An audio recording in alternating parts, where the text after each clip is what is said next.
Alors aujourd'hui, on va voir une coupe massive diagonale arrière, c'est-à-dire c'est une coupe au carré, simplement qui va être en V. Hein, vous vous souvenez, pivot point, la massive, c'est le code bleu, les cheveux sont tous coupés au même niveau. D'accord? Donc,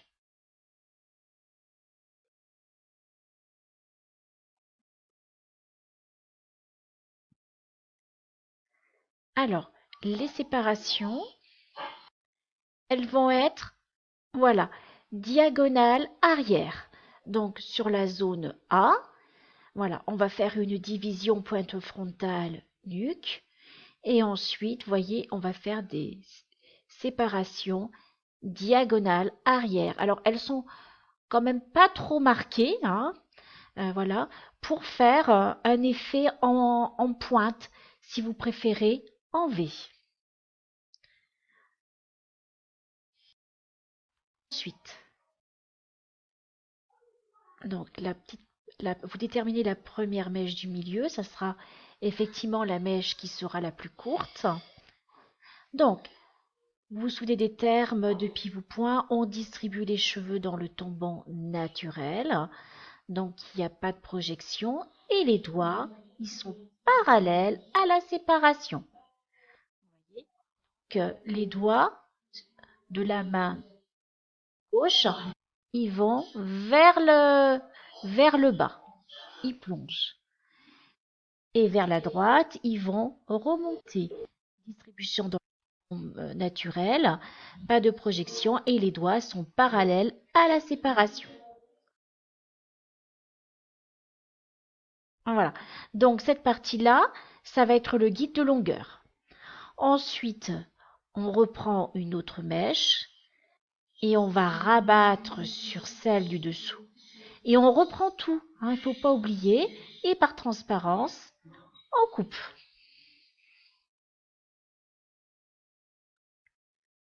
Voilà. Et il faut surtout bien regarder si les deux côtés sont de la même longueur.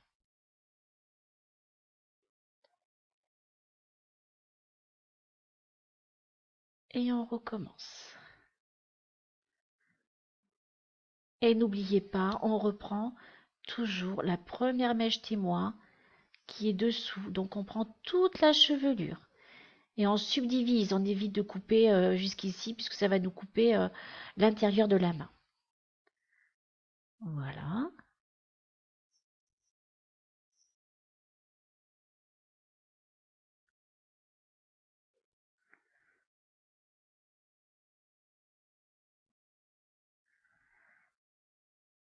Voilà. Donc à l'identique de l'autre côté.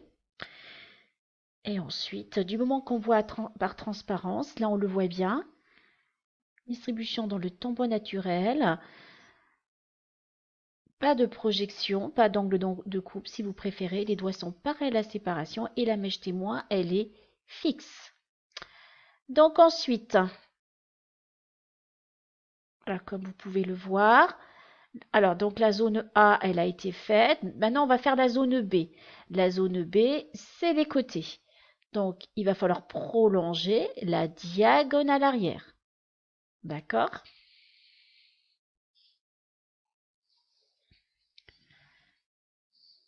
Voilà. Et vous voyez la ligne composante. Voilà. Et vous allez faire la jonction avec cette partie arrière. Voilà. Et vous obtenez une ligne diagonale arrière. Distribution dans le tombeau naturel. Pas de projection. Position des doigts pareil à la séparation. Donc, diagonale arrière. Et la mèche témoin, elle est fixe. Voilà, donc c'est des procédures qu'il faut savoir. Et puis, finalement, après, ça vous reste toute votre vie. Voilà.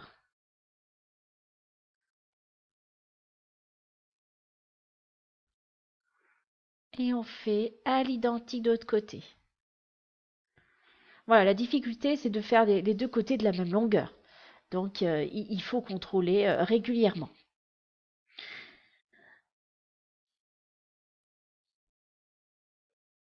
Voilà.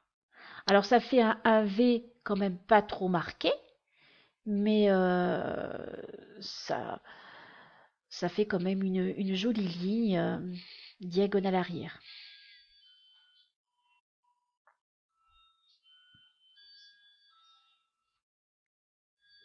Ensuite, regardez la symétrie. Voilà. Et puis maintenant, alors ça, on l'avait déjà utilisé, les ciseaux sculpteurs. Alors là, ce qui est proposé sur la vidéo, c'est de légèrement effiler les 3 derniers centimètres à peu près des longueurs et pointes.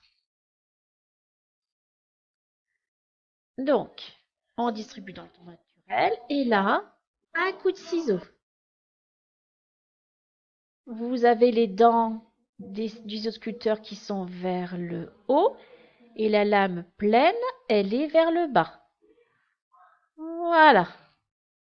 Vous soulevez légèrement la mèche un tout petit peu et vous coupez une fois. C'est suffisant. Voilà.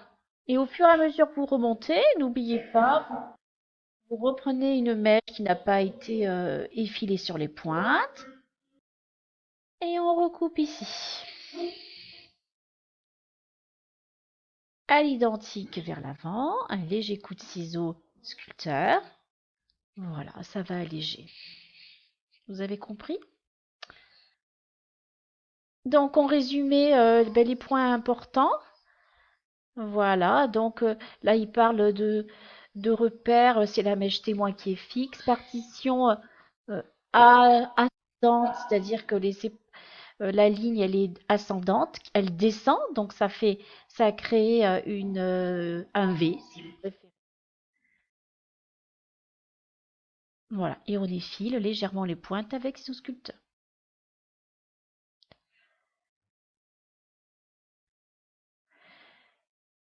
Et voilà ce que ça va donner. Donc là, je vous joins euh, la fiche technique qu'il va falloir compléter. Ah, d'accord.